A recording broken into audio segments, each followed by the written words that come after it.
पर विमला के मोटे शरीर की एक बड़ी वजह थी, एक रहस्यमयी श्राप। यह श्राप क्यों और किसने दिया था, ये कोई नहीं जानता था। बहुत समय पहले की बात है।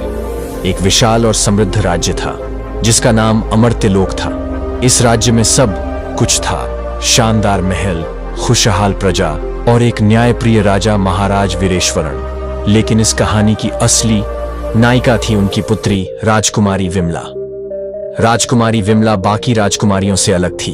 वह अत्यधिक सुंदर नहीं थी, उसकी चाल ढाल भी साधारण थी, लेकिन सबसे अलग जो चीज थी वह थी उसका भारी शरीर।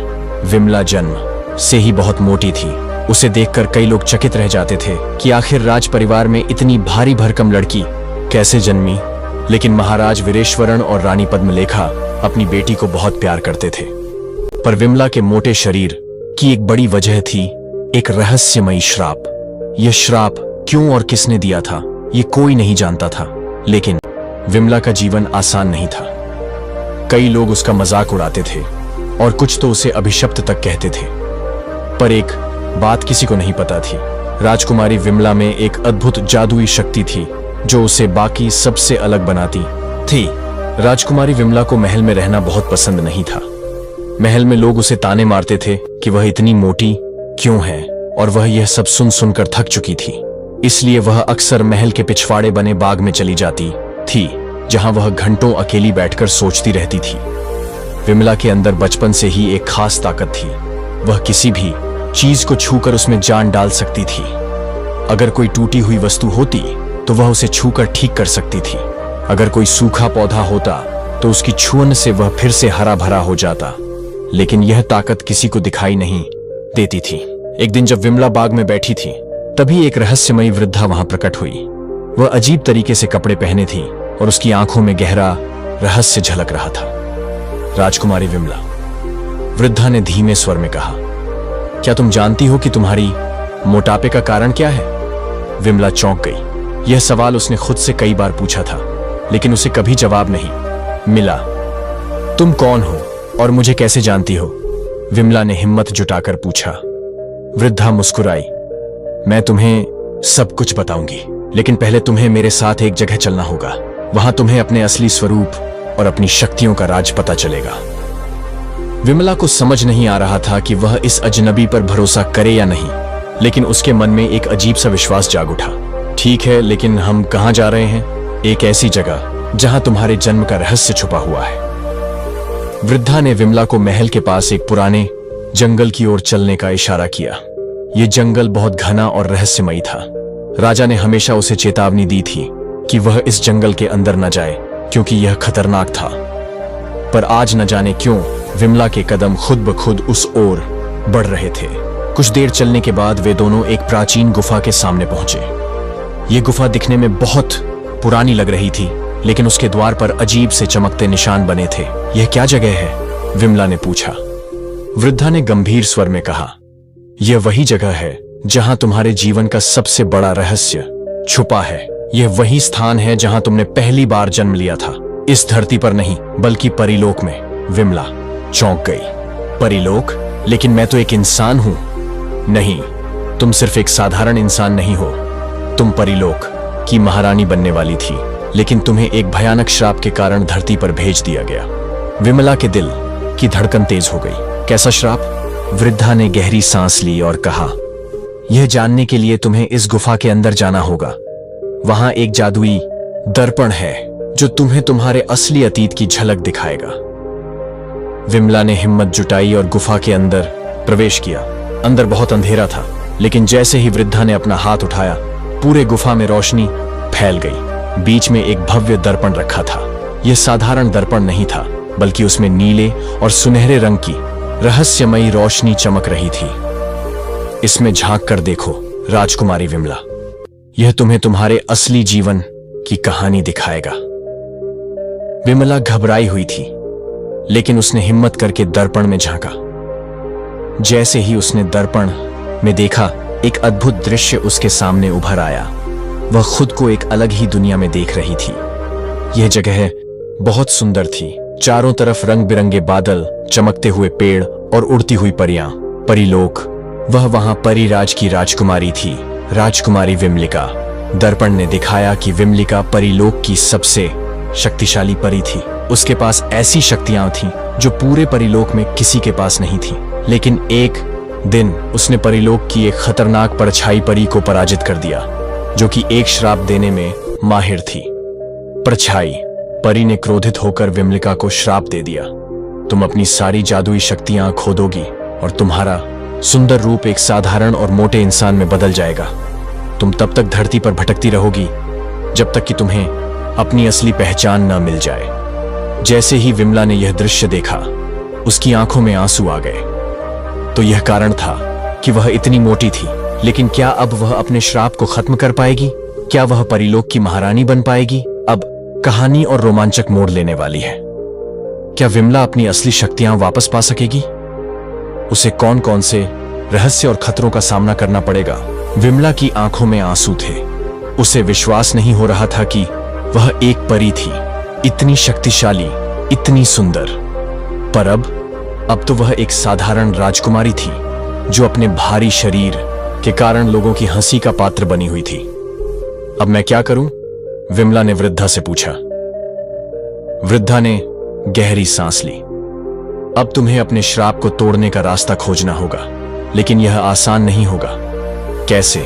विमला ने उत्सुकता से पूछा। वृद्धा ने मुस्कुराकर कहा, श्राप तोड़ने के लिए तुम्हें 3 परीक्षाओं को पार करना होगा। हर परीक्षा में तुम्हारी बुद्धि, साहस और जादुई शक्तियों की परीक्षा होगी। यदि तुम सफल हुई तो तुम अपने असली रूप में वापस लौट सकोगी और परीलोक की महारानी बन सकोगी। लेकिन अगर तुम असफल हुई तो तुम्हें हमेशा के लिए इसी रूप में रहना होगा। विमला ने अपनी मुट्ठी भींची। मैं हर हाल में ये परीक्षाएं पार करूंगी। वृद्धा ने अपने झोले से एक छोटी सी जादुई पोटली निकाली और विमला को दी। ये लो, इसमें तुम्हारी पहली परीक्षा का स्थान छुपा हुआ है। जैसे ही विमला ने पोटली खोली, उसमें से एक सुनहरी रोशनी निकली और हवा में एक नक्शा उभर आया। निशब्द वन। ये क्या जगह है? विमला ने हैरानी से पूछा। यह एक रहस्यमयी जंगल है, वृद्धा ने समझाया। वहां जाते ही तुम्हारी आवाज खो जाएगी। तुम्हें बिना बोले ही लोगों को समझाना होगा कि तुम कौन हो और उन्हें अपने साथ चलने के लिए राजी करना होगा। अगर तुम ऐसा कर पाई तो पहली परीक्षा पास समझो। यह सुनकर विमला थोड़ी चिंतित हो गई।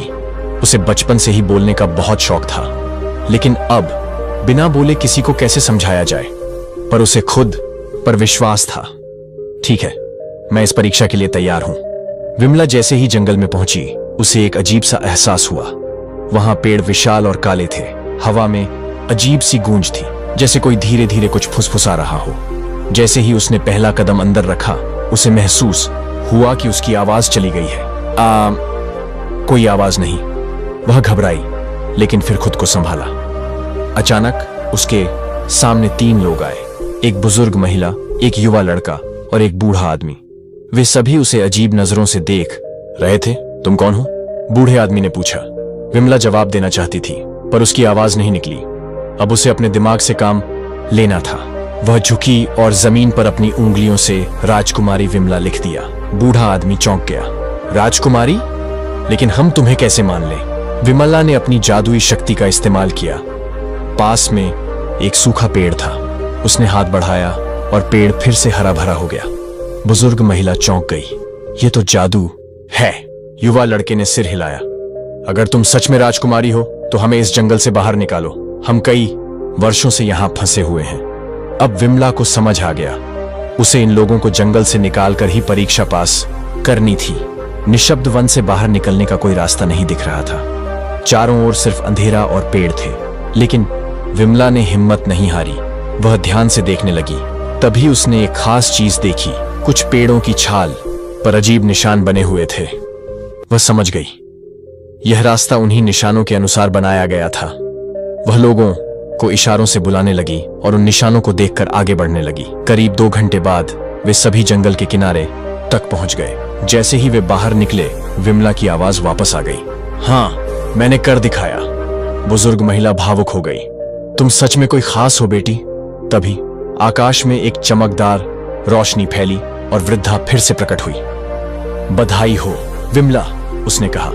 तुमने अपनी पहली परीक्षा पास कर ली है। विमला मुस्कुरा उठी। अब दूसरी परीक्षा क्या होगी? उसने उत्सुकता से पूछा। वृद्धा ने कहा, अब तुम्हें अपनी आत्मा की शक्ति को पहचानना होगा। यह परीक्षा पहले से भी कठिन होगी। क्या तुम तैयार हो? विमला ने निडरता से सिर हिलाया। मैं तैयार हूं। अब विमला की दूसरी परीक्षा शुरू होने वाली है, लेकिन यह पहले से ज्यादा कठिन और रहस्यमयी होगी। क्या वह अपनी आत्मा की शक्ति पहचान पाएगी? और आखिर में वह अपने श्राप को तोड़ पाएगी? वृद्धा ने विमला को एक नीले रंग का जादुई पत्थर दिया। यह पत्थर तुम्हारी दूसरी परीक्षा का द्वार खोलेगा। इसे पकड़ो और अपनी आत्मा से जुड़ने की कोशिश करो, वृद्धा ने कहा। विमला ने पत्थर को हाथ में लिया। अचानक उसकी आंखों के सामने अंधेरा छा गया और वह एक अजीब जगह पहुंच गई। यह जगह परछाई लोक थी, एक रहस्यमयी दुनिया जहां केवल परछाइयां रहती थीं। यहां किसी भी व्यक्ति का असली रूप नहीं दिखता था, सिर्फ उसकी परछाई दिखती थी। ये कैसी जगह है? विमला ने हैरानी से सोचा।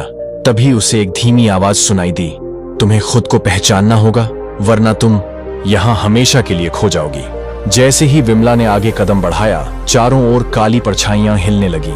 वे सभी एक जैसी लग रही थी, लेकिन इनमें से कौन सी उसकी खुद की परछाई थी? तभी एक परछाई आगे बढ़ी और हंसते हुए बोली, तुम हमें पहचान नहीं सकती विमला, क्योंकि तुम खुद को नहीं पहचानती। विमला घबरा गई। मुझे खुद को पहचानना होगा? हाँ, एक और परछाई बोली, अगर तुम गलत परछाई को चुनोगी तो हमेशा के लिए इस दुनिया में कैद हो जाओगी। अब विमला को बहुत ध्यान से सोचना था। मेरी असली परछाई कौन सी है? उसने एक तरकीब सोची। मुझे देखना होगा कि मेरी परछाई मेरी तरह चलती है या नहीं। वह धीरे धीरे हाथ उठाने लगी।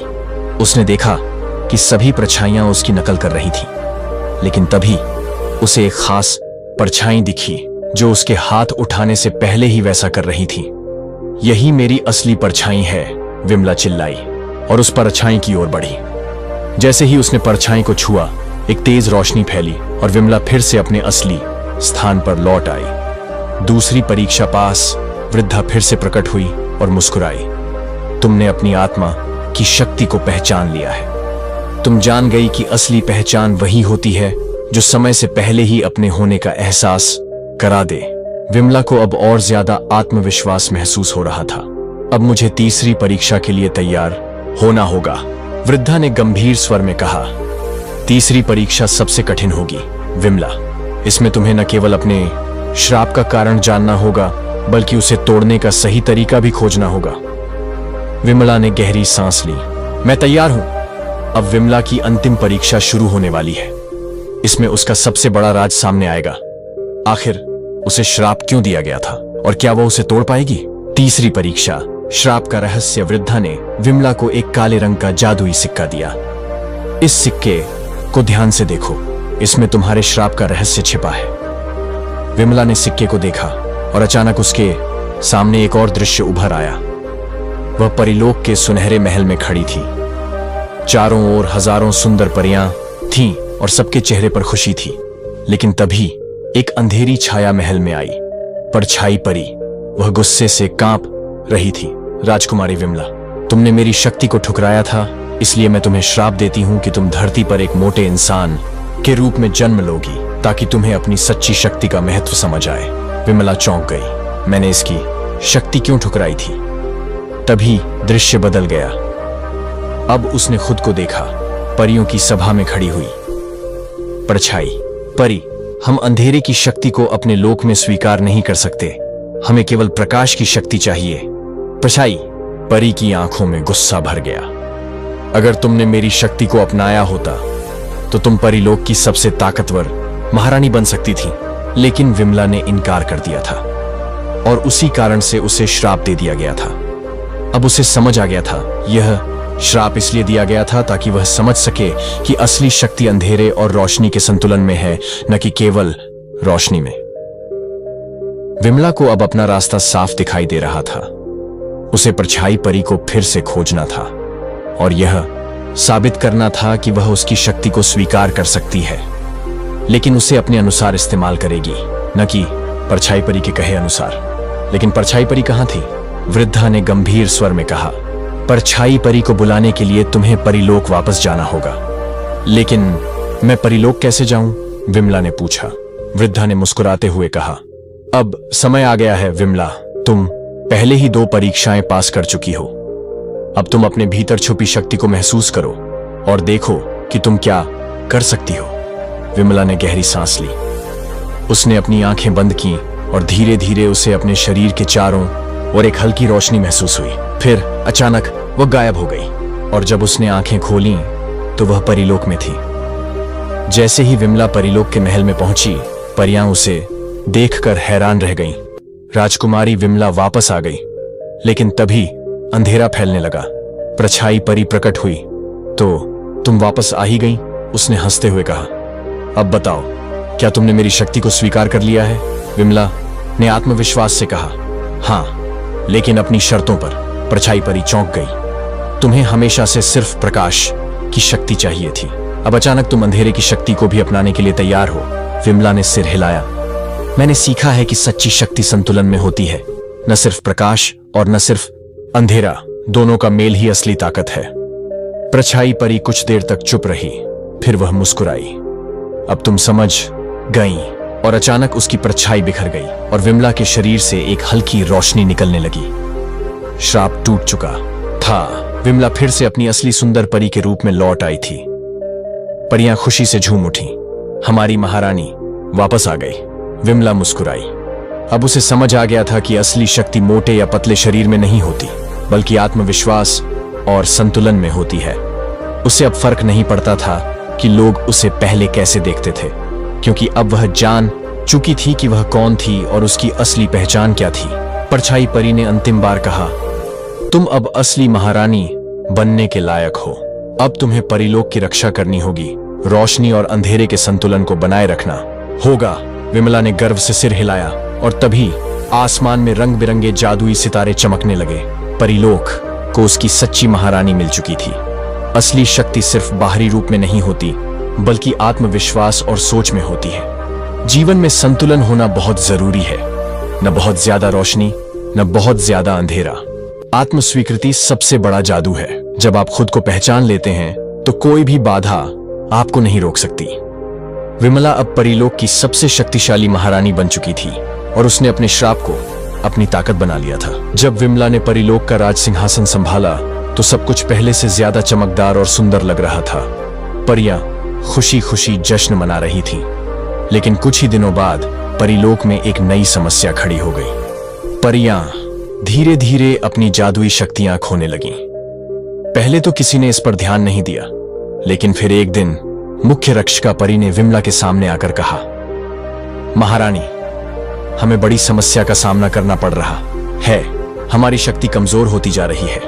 अगर यह ऐसे ही चला तो परीलोक नष्ट हो सकता है। विमला हैरान रह गई। ऐसा कैसे हो सकता है, उसने सोचा। तभी परछाई परी फिर से प्रकट हुई। तुमने संतुलन को समझा, लेकिन संतुलन बनाए रखना आसान नहीं है। परीलोक में सिर्फ रोशनी बढ़ गई है, लेकिन अंधेरे का संतुलन नहीं रखा गया, इसलिए परियां कमजोर हो रही हैं। अब विमला को एक और मुश्किल चुनौती का सामना करना था। संतुलन कैसे बनाया जाए? विमला सोच में पड़ गई। अगर अंधेरे को फिर से परीलोक में लाने की कोशिश करूं तो क्या वह नुकसान नहीं करेगा? परछाई परी ने कहा, यह इस पर निर्भर करता है कि तुम अंधेरे का उपयोग कैसे करती हो। अंधेरा सिर्फ नकारात्मकता नहीं होता, यह छाया, विश्राम और धैर्य का प्रतीक भी है। विमला ने परीलोक के चारों ओर देखा। हर जगह तेज रोशनी थी, कोई भी जगह छाया में नहीं थी। क्या यह संभव है कि हम बिना अंधकार के जादू को संतुलित नहीं रख सकते? उसने सोचा। अब विमला को हल मिल चुका था। उसने अपने जादू से परीलोक में रात्रि का समय बना दिया। अब परीलोक में दिन और रात दोनों का संतुलन था। पहले परियां हमेशा रोशनी में रहती थीं और कभी आराम नहीं करती थीं, लेकिन अब रात के समय वे विश्राम कर सकती थीं और अपनी शक्ति वापस पा सकती थीं। धीरे धीरे परियों की जादुई शक्तियां लौटने लगीं। ये चमत्कार कैसे हुआ? एक परी ने पूछा। विमला मुस्कुराई। असली शक्ति सिर्फ रोशनी में नहीं होती, बल्कि अंधेरे और रोशनी के संतुलन में होती है। अगर हम सिर्फ एक पक्ष को अपनाएंगे तो हमारी शक्ति खत्म हो जाएगी। परछाई परी ने संतुष्टि से सिर हिलाया। अब तुम सच्ची महारानी हो विमला। तुमने न सिर्फ अपने श्राप को तोड़ा, बल्कि परीलोक को भी बचाया। विमला ने परछाई परी का धन्यवाद किया। अगर तुमने मुझे श्राप नहीं दिया होता तो मैं यह सब कभी नहीं सीख पाती। परछाई परी मुस्कुराई और धीरे धीरे गायब हो गई। वह अब हमेशा के लिए विमला के दिल में समा चुकी थी, उसकी सोच और निर्णयों का हिस्सा बन चुकी थी। मोटी राजकुमारी से महान परी महारानी बनने तक अब विमला सिर्फ एक सुंदर परी नहीं थी, बल्कि एक समझदार, शक्तिशाली और संतुलित महारानी थी। जिस राजकुमारी को एक श्राप के कारण धरती पर भेज दिया गया था, वही अब परीलोक की सबसे महान महारानी बन चुकी थी और परियां हमेशा उसकी बुद्धिमत्ता और साहस की कहानियां सुनाया करती। वह महारानी जिसने संतुलन की शक्ति को पहचाना और परीलोक को बचा लिया। कहानी का संदेश असली शक्ति संतुलन में होती है, न कि किसी एक चीज में। रोशनी के बिना अंधेरा अधूरा है और अंधेरे के बिना रोशनी अधूरी है। हमारी कमजोरी ही हमें हमारी असली ताकत खोजने में मदद कर सकती है। जीवन में चुनौतियां हमें बेहतर बनाने के लिए आती हैं, हमें कभी हार नहीं माननी चाहिए। तो यह थी मोटी राजकुमारी की जादुई और प्रेरणादायक कहानी। एक ऐसी राजकुमारी जिसने अपनी कमजोरी को ताकत में बदला और अपनी पहचान को नए रूप में पाया।